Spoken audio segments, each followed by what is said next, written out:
this is where I was hundreds and hundreds of times when I was younger. This was where we got our tickets. This was a little lounge where there was a red leather couch and some chairs where I spent most of the scariest moments in movies. We would come with our dime and 2 pennies, and that's what got us in. 12 cents got us into the movie. And we get our popcorn. Like, this is way before Netflix and DirecTV and satellite and cable television and 50 million channels. Any television. And YouTube. When I was very young, any television. We didn't have television Till when? till I suppose 9 years old or so. Okay. Was there a new movie every Friday night? And Okay. maybe another one on Saturday or Sunday. Okay. Yeah, they So it was really just kept one up. theater. Yep, they really kept up. And it was, like I say, one of the biggest screens in southern Minnesota, and it was always busy. There So lots of this people. was the place to go to. Yeah, exactly. Friday, Saturday, So it was always Sunday. full on a Friday night, Saturday night. Yeah. This is 58 or something. I don't know. It might have closed down then for quite a few years, but then somebody bought it and, Yeah. and restored it. when, like and- 10 years ago?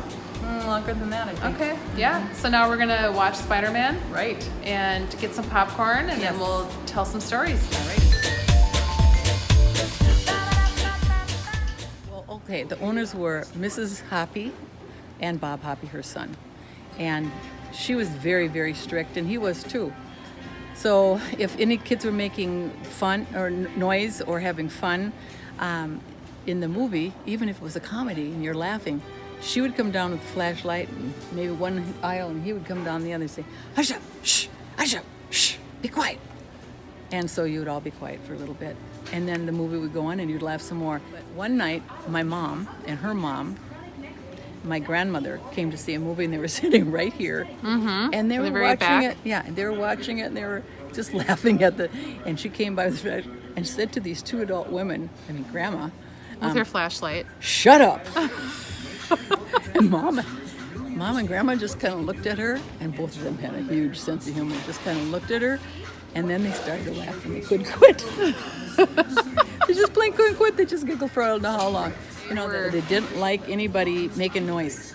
Wow. We drove them nuts, though. I mean, some kids would be jumping over. I mean, there was some legality for her being ornery. But then sadly, part of the fun there was for little kids, I'm sure, to come and like see if they can get away with or make her, yell at her. Yeah, because we all thought it was funny. She was Right. funny. Yeah. One time we had a contest, my friends and I, and we decided who would make the biggest bubble, and I think sitting in the middle there somewhere. And I put 6 or 7 pieces of bubble gum in my mouth, this big, huge wad. And I started blowing, and I blew, and I blew, and I blew, and I blew, and I blew. And Weren't you standing, you said? Well, I had to stand after a while because it was hitting my shirt. Yeah, right. So I got up and probably in the middle, and everybody was starting to watch me blowing that bubble. It got to be about this big, and finally it busted, and everybody was clapping. So mom got to be the star. I was a This star. is before her YouTube days. I was a bubblegum star. Oh, hello. We've got lights. Like I say, it's funny those two didn't die of heart attack, tension-filled heart attacks. Yeah.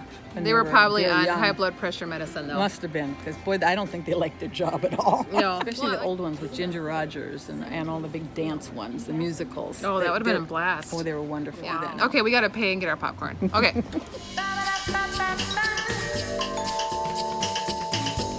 So we just watched Spider-Man, and that was really good. It was Yeah, action-packed. yeah, definitely. Yeah. And we got to go to Europe, too. A lot of scenes from Europe. Yeah, the monsters and the Yeah. Avengers They were wrecking stuff all over the place. wrecking lots of cities. Right on. So it was just, jam-packed with action. Yep. And so now we came out, and we were looking across the street, and there's this really cool painted rock. And then, so Mom, you get to explain that. Well, Someone's cutting down a tree over there. Okay. this is the first Freedom Rock in Minnesota, and found a home next to the Casson American Legion. Wait a minute. Why don't you explain the American Legion? Well, the American Legion is just a place that people go. It used to be veterans from foreign wars, but now it's just men that have been in the military. Yeah. They didn't have to go to war. So, but what is it? It's like, It's a meeting place for meetings or for social activities. yeah. For So they have and like their dinners, families. throughout the week, Yeah. and that's a place to Yeah. imbibe Yeah. stuff. Yes, lots of stuff. Lots of imbibing going on. Yeah. And a lot of Yeah. American Legions. But they So had- wow, whoever did this is really talented. It's a beautiful, beautiful rock. Great, greats. 2 uncles were in the Civil War. Yours too. Only one less great. Yeah, that's true. He set up an operation to go into Seoul, Korea, to rescue about 900 people as the Chinese were advancing. During the Korean War. Yes. Okay. And you know her, everybody. Yep. We know who she is. This building depicts the recruiting station in Waseoja, a little town about 2 miles north of Manorville. You ready? Bubba? That's not fair. Spam, a product of southern Minnesota. The Hormel company sent out, donated to the war effort, 100 million pounds of this stuff. Keep them alive.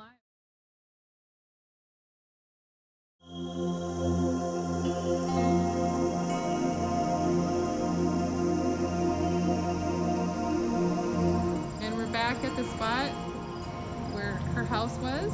But this Alright guys, it's time for round 2 Huh? of hide and seek. that's Right? Notice that? Well, yeah. Probably not. Look at the little ants. Okay. All right. So now she has more stories to tell us. Now that it's nighttime and spooky time. Well, I don't know. You can see the... Well, at many, many summer nights, we'd get our trusty flashlights, and each one of us had our own, and we'd play flashlight tag.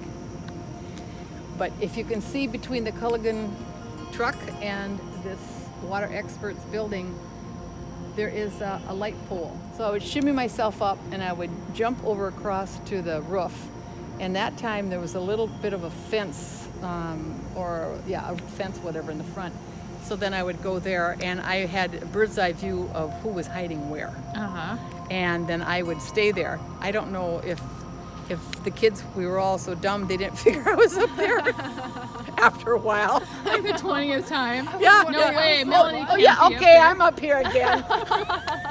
You got me. But that was fun. But there was a time where it was scary to do this. I mean, it was always kind of scary because it was really dark. But it was scary because the news came out that a serial murderer from Wisconsin, and his name was Ed Gein. We would tease each other. Ed Gein's behind the tree. Ed Gein's over here.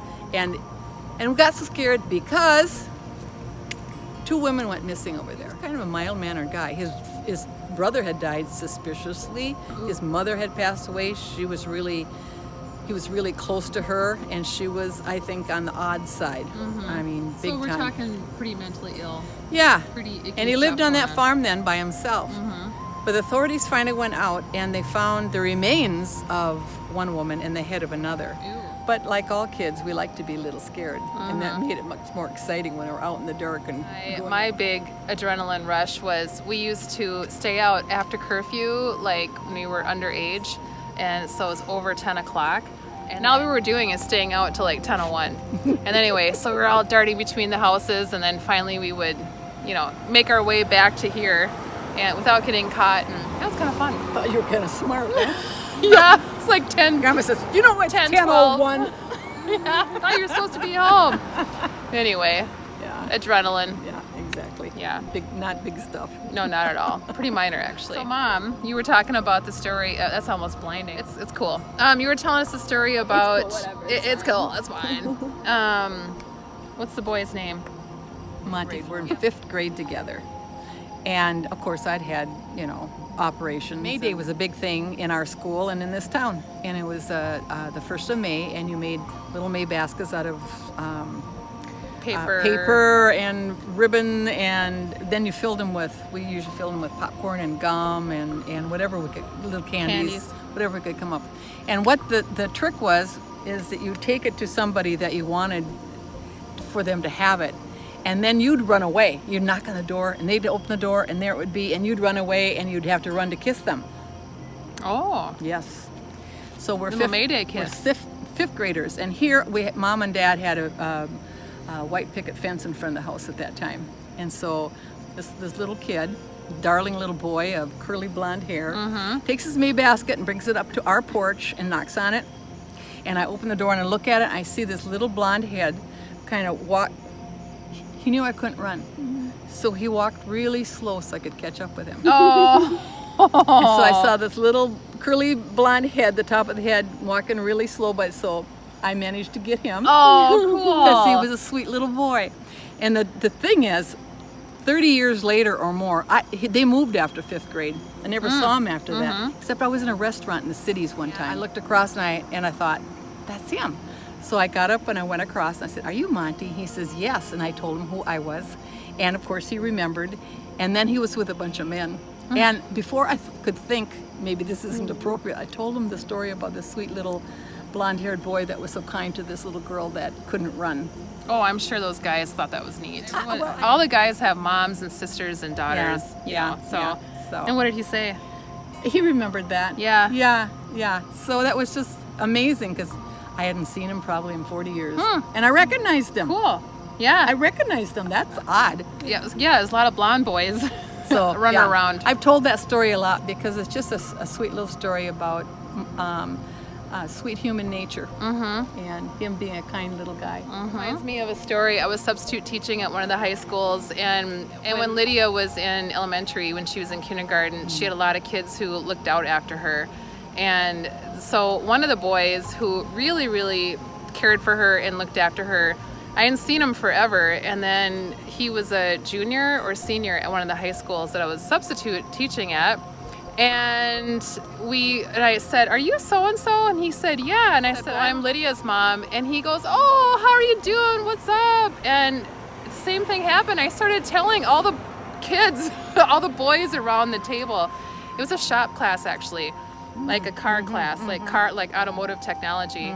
And I told them the whole story of how much that meant to me, that he was so kind to my Lydia. And I'm not kidding. I just fought the tears back, and everybody could see that.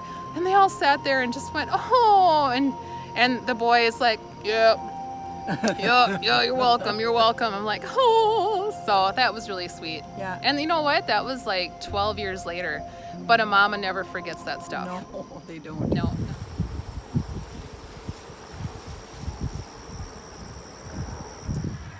Here we are in farm country. I love it. It's so pretty here. It is. It's right outside of town. Spots. Behind me is, when I was young, was a pasture. And one day, my neighbor gal and I decided, well, we need another adventure. I had gotten a lightweight red summer jacket from Mom and Dad, and it was a little chilly, and so I put that on, and so Donna and I got on our bikes and we headed out of town, out east. And so we came to this pasture and we decided we wanted, what was on the other side? We were going to explore. So we kind of put our bikes in the ditch, in the weeds, so nobody could see them as best we could. And she held a barbed wire and I crawled through, and then I held the barbed wire and she crawled through, and we started across the pasture. And we looked to the side and we saw that there were maybe some cows over there or whatever, but they were a long ways away and there was a fence between us. So we continued walking until we looked and we saw one coming towards us, and it started coming faster. Uh-oh. And so there was a lone tree out there at that time, and Donna and I started heading for it. She knew that I couldn't run that well, so she grabbed my hand and off we went. We whizzed as fast as we could, and it was a bull. And this bull was coming after us. And so we got to the tree, and she clambered up first, gave me her hand, I clambered up. We got to the limb that was above, that we could feel safe. And that by that time the bull was there, and he was actually snorting and coughing and actually had his hoofs up on the, it wanted us. It wanted you Donna guys. says, give me your jacket. So I took off my Yeah. bright red jacket and gave it to her, and she stuffed it underneath her shirt.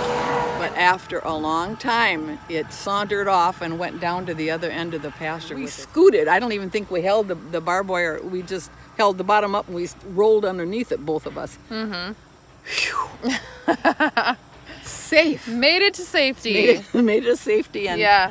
and to our bikes. And then we biked home. Had a big story to tell.